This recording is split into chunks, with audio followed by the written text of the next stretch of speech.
Assalamualaikum warahmatullahi wabarakatuh. Perkenalkan, nama saya Muslimin. Di sini saya akan menjelaskan yaitu geopolitik Indonesia. Jangan kemana-mana.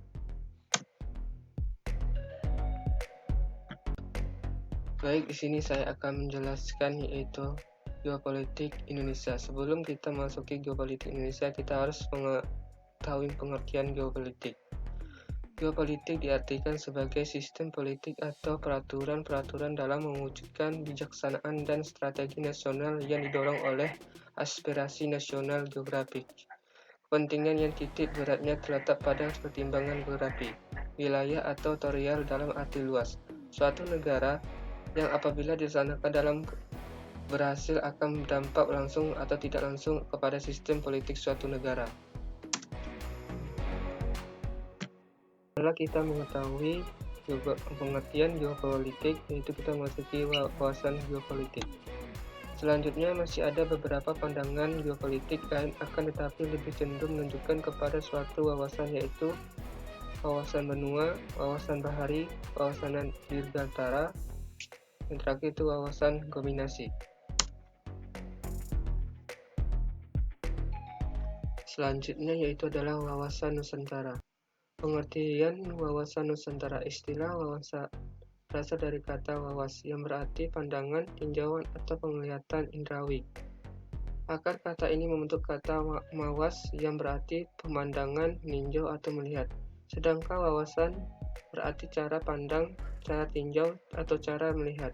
Sedangkan istilah Nusantara berasal dari kata nusa yang berarti pulau, dan antara yang berarti diapit di antara dua hal. Istilah Nusantara dipakai untuk kesatuan wilayah dan gugusan pulau-pulau Indonesia yang terletak antara Samudra Pasifik dan Samudra Hindia, serta di antara benua Asia dan benua Australia. Wawasan Nusantara mempunyai arti cara pandang bangsa Indonesia tentang diri dan lingkungan yang berdasarkan Pancasila, Undang-Undang 1945, serta sesuai dengan geografis wilayah Nusantara yang dibiayai kehidupan bangsa dalam mencapai tujuan dan cita-cita nasionalnya. Kedudukan wawasan Nusantara. Dalam istilah kehidupan nasional Indonesia sebagai paradigma kehidupan nasional Indonesia yang berurutan sebagai berikut. Yang pertama itu Pancasila sebagai falsafah ideologi bangsa dan dasar negara. Kedua, Undang-Undang Dasar 1945 sebagai konstitusi negara. Yang ketiga itu wawasan Nusantara sebagai geopolitik bangsa Indonesia. Yang keempat yaitu ketahanan nasional sebagai strategi bangsa dan negara Indonesia. Yang terakhir itu politik sebagai strategi nasional sebagai kebijaksanaan dasar nasional dan pembangunan nasional. Wajah wawasan Nusantara. Pengertian istilah wajah adalah roman muka. Wajah manusia hanya satu, tetapi wajah itu memiliki beberapa roman muka.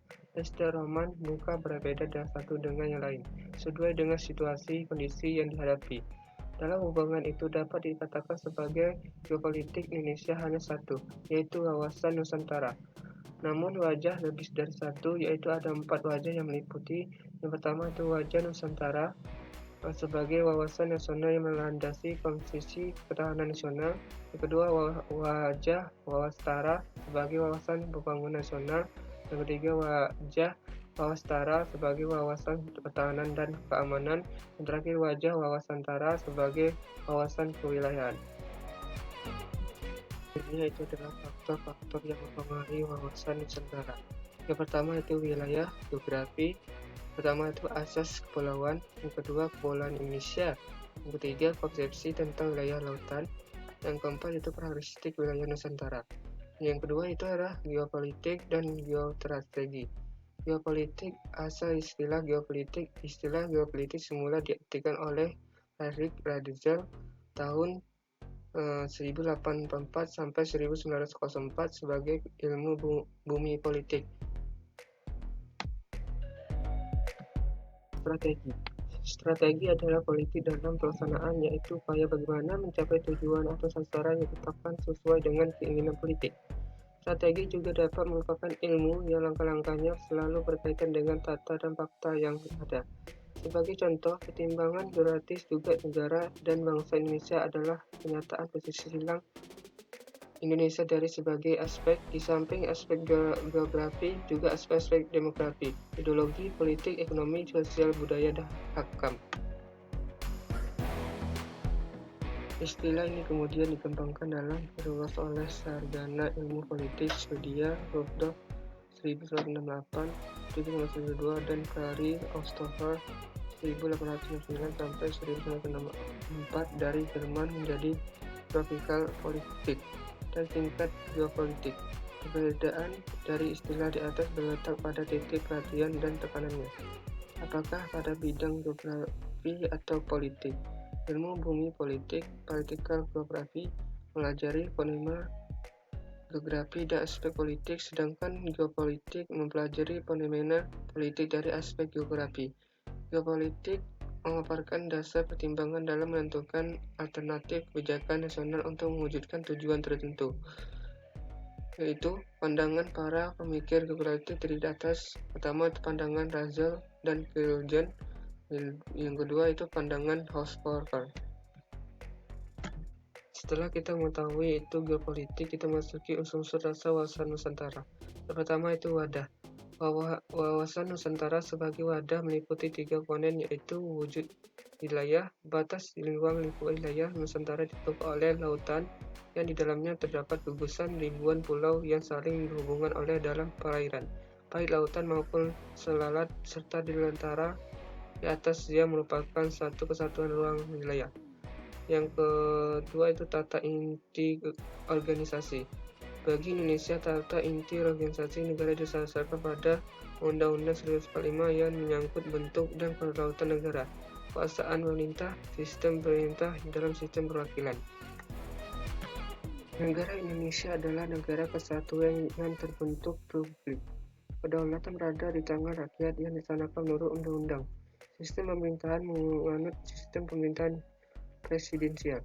Presiden memang menguasai pemerintah berdasarkan Undang-Undang 1945. Indonesia adalah negara hukum, bukan negara kuasa. Dewan Perwakilan Rakyat mempunyai kekuatan kuat yang tidak dapat dibubarkan oleh Presiden. Anggota DPRD merangkap sebagai anggota MPR. Tata lengkapan organisasi. Mewujudkan tata lengkapan organisasi adalah kesadaran politik yang kesadaran bernegara yang harus dimiliki oleh seluruh rakyat yang mencakup partai politik, golong dan organisasi masyarakat kalangan beserta seluruh aparatur negara. Implementasi wawasan Nusantara. Yang pertama, wawasan Nusantara sebagai pacaran falsafah Pancasila. Falsafah Pancasila diyakini sebagai pandangan hidup bangsa Indonesia yang sesuai dengan aspirasinya. Keyakinan ini dibuktikan dalam sejarah perjuangan bangsa Indonesia sejak awal proses pembentukan negara kesatuan Republik Indonesia sampai sekarang. Konsep wawasan Nusantara berangkat pada dasar ketuhanan yang Maha Esa sebagai sila pertama yang kemudian melahirkan hakikat misi manusia Indonesia yang dijabarkan pada sila berikutnya. Wawasan Nusantara sebagai esensi falsafah Pancasila menjadi landasan dan pedoman bagi pengolahan kelangsungan hidup bangsa Indonesia. Yang kedua itu wawasan Nusantara dalam pembangunan nasional. Yang pertama itu perwujudan kedaulatan Nusantara sebagai satu kesatuan politik. Yang kedua itu perwujudan kepulauan Nusantara sebagai satu kesatuan ekonomi. Yang ketiga perwujudan kepulauan Nusantara sebagai satu kesatuan nasional budaya. Yang terakhir perwujudan kepulauan Nusantara sebagai satu kesatuan pertahanan keamanan. Yang ketiga itu penerapan wawasan Nusantara. Yang pertama itu penerapan wawasan Nusantara khususnya di bidang wilayah. Yang kedua, penerapan wawasan Nusantara dalam pembangunan negara. Yang terakhir itu penerapan wawasan Nusantara di bidang sosial budaya. Yang terakhir itu konsep wilayah sebagai ruang hidup.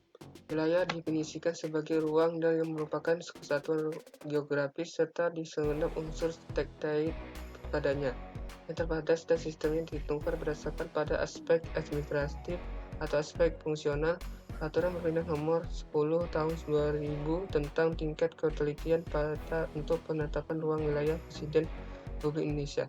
Definisi lain mengatakan bahwa wilayah adalah suatu daerah yang disesuaikan atau menjadi teritorial dari sebuah kedaulatan.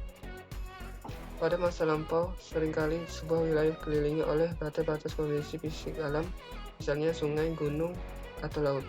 Sedangkan setelah masa kolonialisme, batas-batas tersebut dibuat oleh negara dan menduduki daerah tersebut, dan berikutnya adalah negara. Istilah lebih umumnya digunakan adalah batas nasional.